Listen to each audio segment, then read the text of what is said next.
Hello again. You've not seen me doing a video for quite a while now. I have tried doing videos, but I've just not been particularly happy with them, so I haven't posted anything for quite a while. Hopefully this one's going to work out. And hopefully it'll work out because I'm going to try and do it in the same style as a video I did a few years ago when I went to Assen and I showed you things you could do in the Assen area. I was trying to encourage you, people on the NC500, I was trying to encourage them to slow down and take it easier. And this is very much going to be a holiday about taking it slow and relaxed and just chilling out and soaking up the atmosphere. So Colonsay is where we're at the moment. After Colonsay, I'm going to go back to the mainland and I'm going to spend a bit of time around about Oban. And then we're going to go to Lismore. And then from Lismore, we go back to Oban and then we're going to be on Col. So I'm going to do 3 main islands in this trip. Colonsay is a place I've not actually been to before, so I can't tell you a huge amount about it yet. You're going to be experiencing it kind of firsthand as I'm experiencing it. I've done a quick tour of the island, and the things that struck me was it's actually a lot more fertile than I was expecting. I thought it'd be much more like Tiree. And Tiree is very green, it's very lush, it's very fertile, but it doesn't have any trees. Surprising number of trees here. If you look down there, the Colonsay Hotel is just down there behind me, hidden by trees, and there's lots of areas where it's actually quite lush vegetation, so it's quite a soft feel to the island. There's only 135 people live here, so it's a fragile island as well. How long it can be sustainable as an island with people living on it, you know, it's one of these things. You know, only 135 people is a very delicate balance. The island had a lot more. Back in the 1840s, there were about 980 people living on this island in the census, I think it was done in 1841. But then you had the potato famine and you had the Highland clearances, and a lot of those people left largely to British Columbia, I believe. Large contingent of people from here in British Columbia. It's also an island, not many folk will know this. This is where the McDonald's come from. People think McDonald's are on Skye. They associate it with Armadale Castle and Skye and the McDonald's up there, but it's actually Colonsay is where they come from, and that's a hard fact. So what else can I tell you about the island? It's only 8 miles long, 3 miles wide, 20 square miles in total of area. We're also going to be, when we're here, we're going to Oronsay as well, so I'm going to be doing 4 islands in this trip. That's about it. That's about all I can tell you at the moment because I haven't really done my research. I don't think I'm going to do one of my boring videos. I'm going to try not to do one of my boring videos where I talk too much. What I'm going to do is just take you to different places and film the locations, possibly just put some nice music on it and just let you experience it in images. I shall sign off now, and hopefully you will join me for a wee tour of Colonsay, Oronsay, Lismore and Col. You got that? 4 islands in a week. See you later.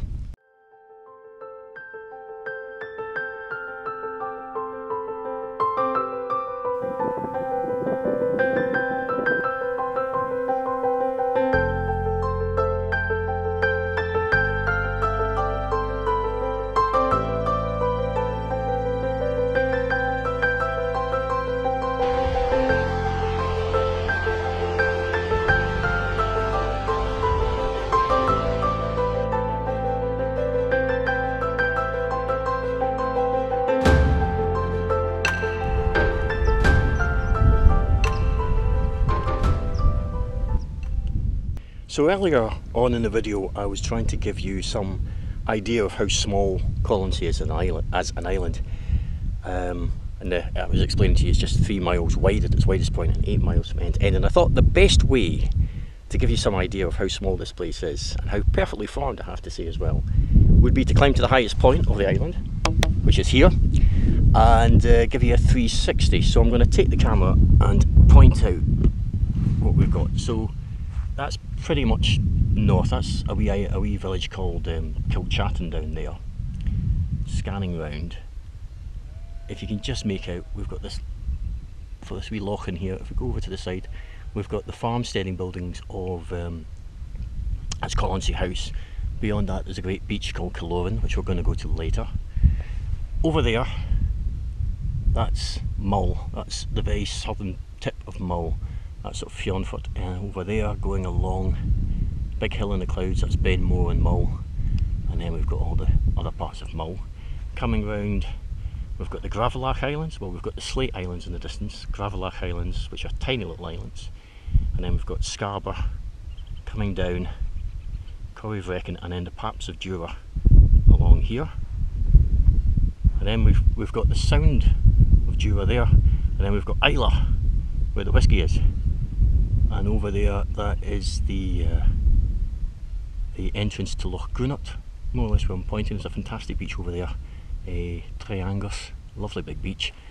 And then down there, you can't really make out the fact that it's a separate island, but just, I've got the radial mast here, just a wee click over, that is Oronsay, where we are going to go later on in this trip.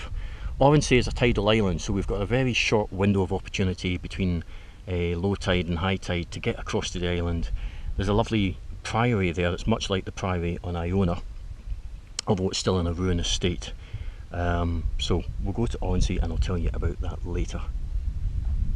But yeah, it's a very bonny, an America over there, and it looks like that might even be it's a big bird. I think that might even be an eagle. The way it's flying, it looks like, yeah, it looks like it could be an eagle. Don't know if I can zoom in on that.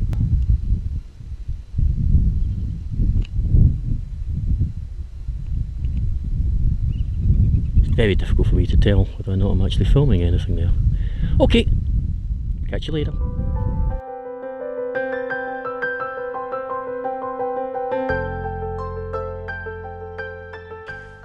I mentioned earlier in the video that I was going to take you over to Oronsay as well. What I maybe didn't mention when I said that was the fact that there's no ferry to Oronsay. We have to walk there, and it's a tidal island. I think I mentioned it was a tidal island. So we started off, you can maybe see in the background just where I'm pointing.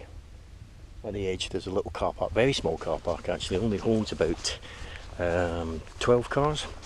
So the car park was quite full when we got here, so the island is getting to that. A wee bit busier, a bit more popular, but we managed to find a parking space, but don't, you know, there's rules about where you can park. But anyway, yes, so we started there and we're walking across this big empty bay. That's still Colonsay.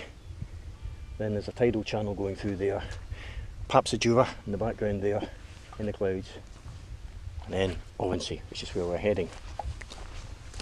So we're set off just about 45 minutes before low tide, and we've maybe got about 3 hours on Oronsay before we have to head back, or else we're swimming back.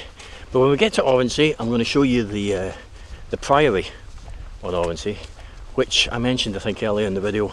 There's a priory there, dates from the 14th century maybe, is it? Aye, 14th century. Actually I think it was even older than that. I think it started off in the 1100s. But anyway, I think most of the building work comes from the 14th century. And it's quite a well preserved building, it's quite a sizable building, and would have been very similar to Iona, so quite looking forward to seeing this. Obviously not a place that a lot of folk are going to, but yeah, we've got lovely weather, and so long as we don't get stuck in Oronsay where there's nothing, then we'll have a good day out.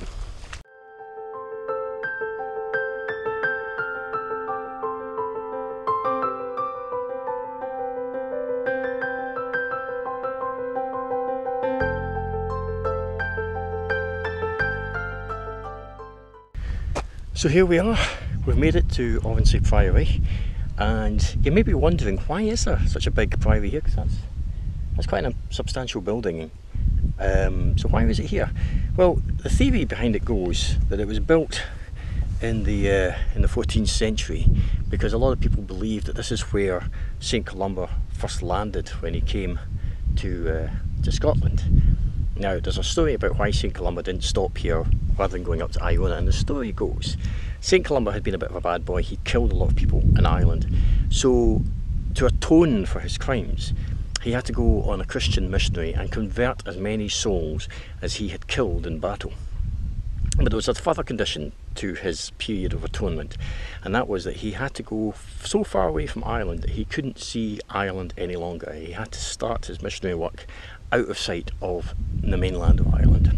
So he landed in Oronsay, and he thought, oh, that should be about enough. And then he climbed up one of these hills behind us, and it must have been a nice clear day.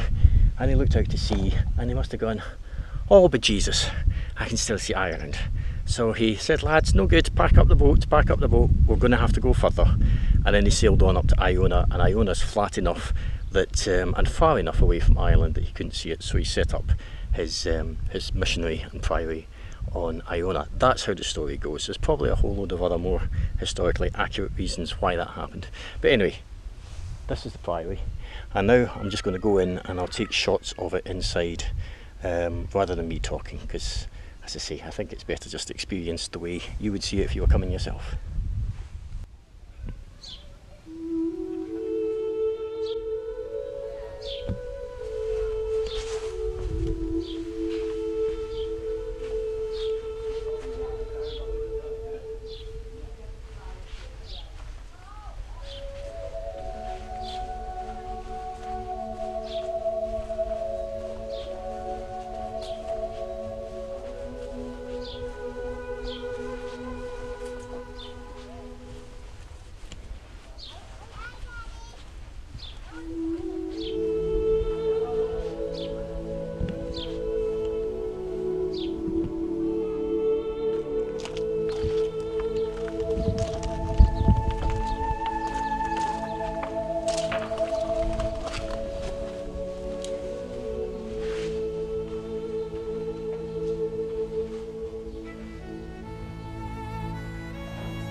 So hello, and you join us now on island number 3. We are on the Isle of Lismore, which, if you don't know the Isle of Lismore, you might know the lighthouse. If you've ever sailed to the Isle of Mull from Oban, you might recognise that lighthouse. It's a very spectacular lighthouse. And it's actually on another island called Eilean Mousdale, which is at the very southern tip of Lismore. Now, we've been to Lismore before, and I did a blog on our website, and I'll put a link to that down below. And in that blog we visited the north end of the island, because there's 2 ferries that come to Lismore. There's one that sails from Oban, it takes about an hour, and you can take a car across in that. That's what we did today, and it sails to about halfway up the island. And then there's another one that leaves from Port Appin, and it's just a passenger ferry. It's about the size of a floating minibus, and it takes you to a point at the very north end of the island where you can hire bikes and you can explore the island very easily on bikes, which is what we did last time in the blog.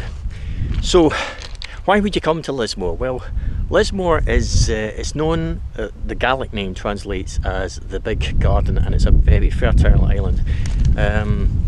Very pleasant. If you were into seeing working sheepdogs and sheep farms, this would be a good place to come, because the island is very much, the economy is very much based on sheep farming. So there's lots of that going on round about. We've seen the dogs working the sheep, so that's a wee tip for you. Other things to come and see here. As I wrote in my previous blog, there's a cool castle. It's got a good ghost story about it, called Castle Coffin, which is spelt like coffin but with an E in it, so immediately it sounds like it's going to be a spooky place. So that castle has a ghost, and some of our clients have actually reported seeing the ghost there, but that's another story.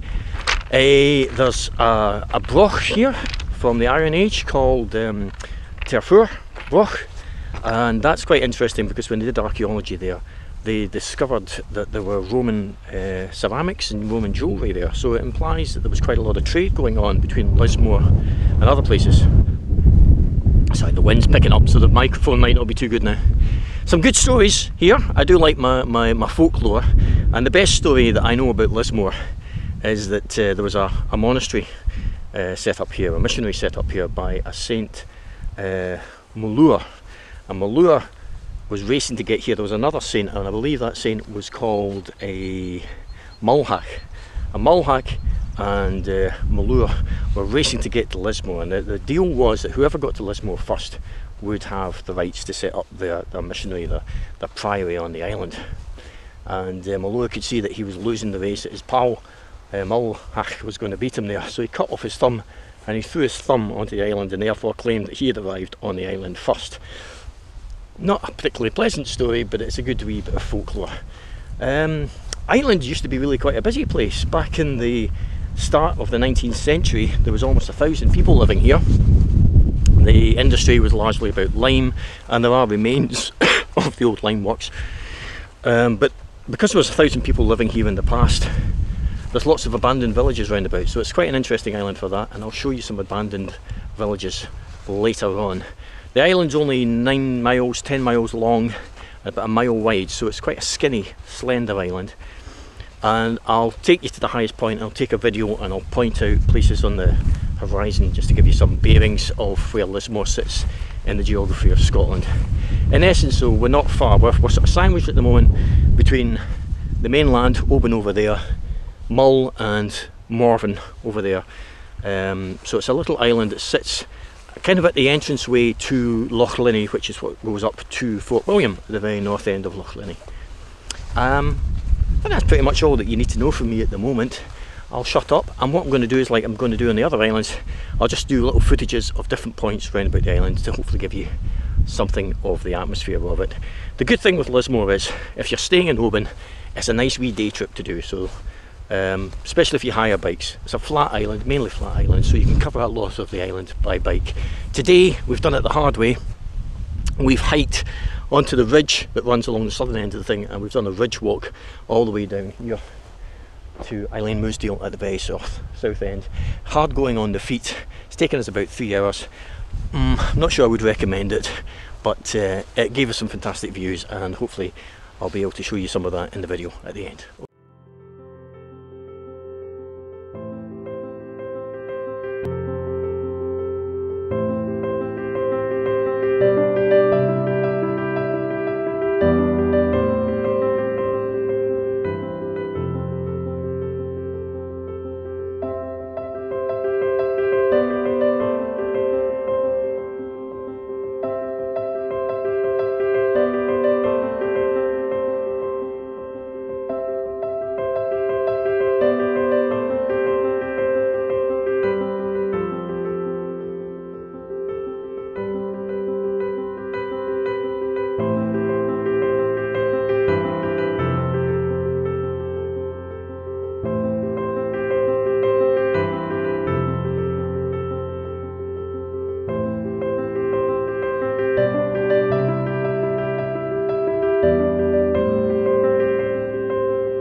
Lismore used to have of the order of about 1,200 people living on the islands, and it's a very changed landscape. And I was telling you about all the different abandoned houses that you find around the island. This is a wee village called Achnahad. I'm trying to get this right now. Achnahad. So Oban is down there. This little village here, there were 8 families lived here in the 1780s. It's a very difficult spot to imagine anybody making a living out of. The ground is impossible to plough. There's so many rocks in it. The nearest water source, well, there's a stream down there, but you haven't got water running by. It would have been a hard life living here. So in the 1780s, the family that lived here were evicted, part of the Highland clearances. But this is just one of many abandoned villages that you'll find on Lismore. So it is a landscape that has changed considerably. You know, you come to Scotland, you see these wilderness landscapes and you think you're looking at something that hasn't changed in centuries. What you're actually looking at is something that has been devastated in terms of the human history in the last 200 years. Huge change in the landscape here.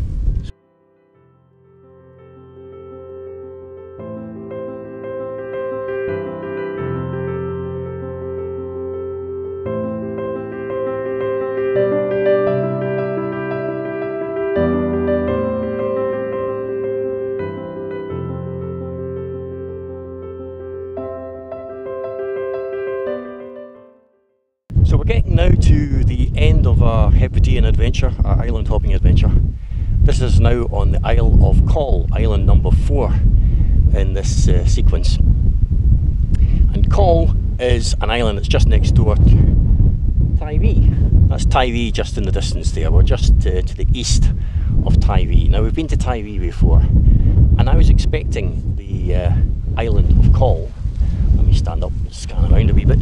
I was expecting Coll to be a lot like Tivee, and in some respects it is. As you can see, the south of the island here has a geology that's very similar to the geology of Tivee. Tivee is very flat and very fertile and lots of markers, beautiful markers. And south of the island, where we are at the moment, the markers are stunning. We're here in the middle of July, the colours are beautiful, the flowers are out, there's a fantastic smell of clover everywhere. So in that respect, Coll is quite similar to Tivee. But the north end of the island, I don't really know if I can show you here, the north end of the island, scanning round, is a more rugged landscape, rocks popping out, harder farming land. To the south, over there, we've got Mull. You can maybe just make out the peak of Ben More on Mull. So the north of the island, as I say, is quite a rugged landscape, very different to Tivee. Tivee, I would say, feels more geared up for visitors, for tourists, because it has a reputation as a great island for surfers. So there's a few more facilities on that island than there are here. This feels like an island where tourism isn't the main driver of the economy. You feel like you're a bit of a novelty as a tourist here. And that's actually one of the attractions, I would say, of the island. In saying all of that, there is a fantastic hotel here, the Isle of Coll Hotel. It's recently been modernised, it's a beautiful hotel, nice restaurant where we'll eat tomorrow night. So if you're coming here and you can afford it, I would recommend staying in the Isle of Coll Hotel. But in general, this is an island that tourism doesn't feel overdeveloped at all. It's a complete opposite to the Isle of Skye, where I feel it's getting a bit too much touristy. I don't enjoy Skye that much because it's just become over tourism. Over tourism dominates it now. This is a place you come to, the car parks are empty. And there's a lovely village that you arrive at when you come here. Arena-Gower, very pretty little village, but it's about the only village on the island. But in that village you'll find the gin distillery, the Isle of Coll Hotel, there's a bakery and a cafe, there's a little shop and a community centre. And there aren't many more facilities on the island other than that. Everything is focused on Arena-Gower. So this is an island you come to just to chill out. If you're a painter, bring your easel. If you're not a painter, bring a good book and a bottle of whiskey, and just prepared to come here and relax and soak up the atmosphere.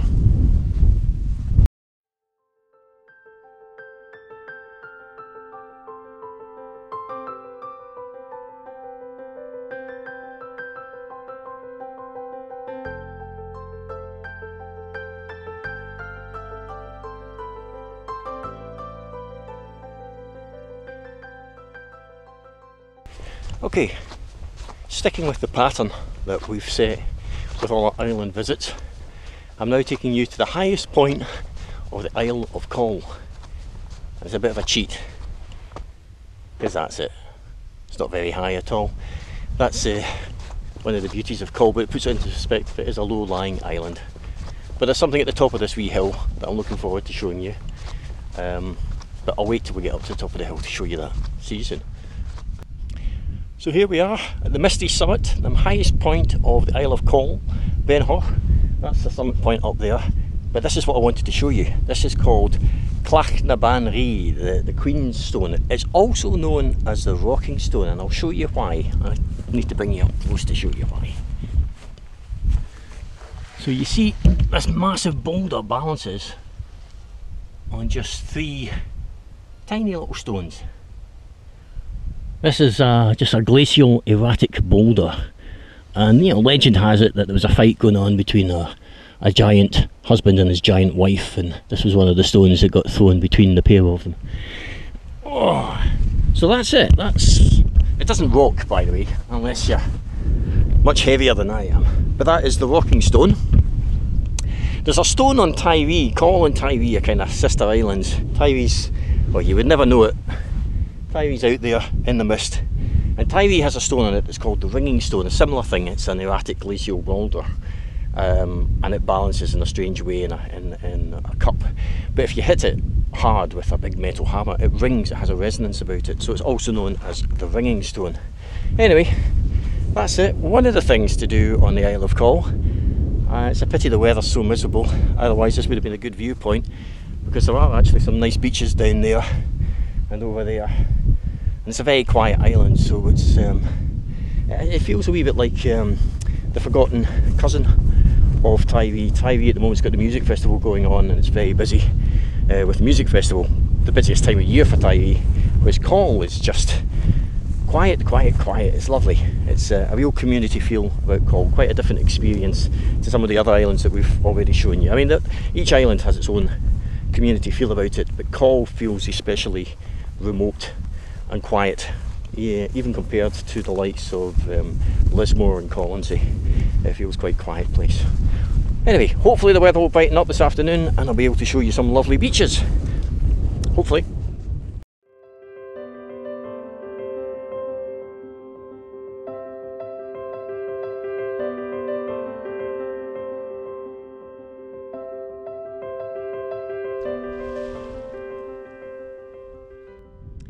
Did I mention that Coll has some fantastic beaches? Have a look at this. This is us down at the south end of Coll. Tivee is just off in the very distance there. This is a beach called Crossapole Beach. Massive expanse of sand. Aurelia's are way off in the far distance, walking and exploring.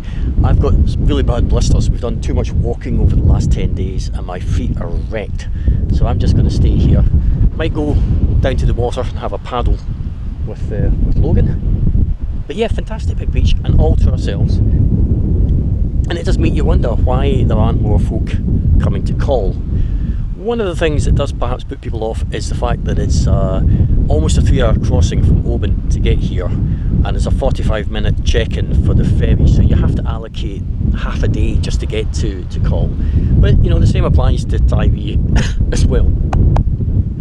But yes, this is an island well worth coming to if you want to get away from the tourist crowd.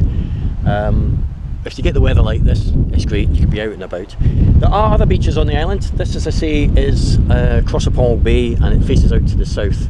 So unfortunately we have got some of the, you know how you get all the seaweed and the nets tangled up in the seaweed, the fishing nets, and the rubbish that comes from the fishing industry gets washed up on this beach. It's not Coll's problem, it's just the nature of the world that we live in today. There's too much plastic in the sea. But there's another beach. This is a wee isthmus of land, and there's a beach on the other side. So depending which way the wind's blowing, you can either have a beach facing to the south or a beach facing to the north and get some shelter. And there's another beach right up at the north end of the island that's worth visiting, and I'll put that into the video as well to show you what that's like. But yes, great place to come for a beach holiday and a chill. I just wish I had some beers with me right now, but unfortunately not.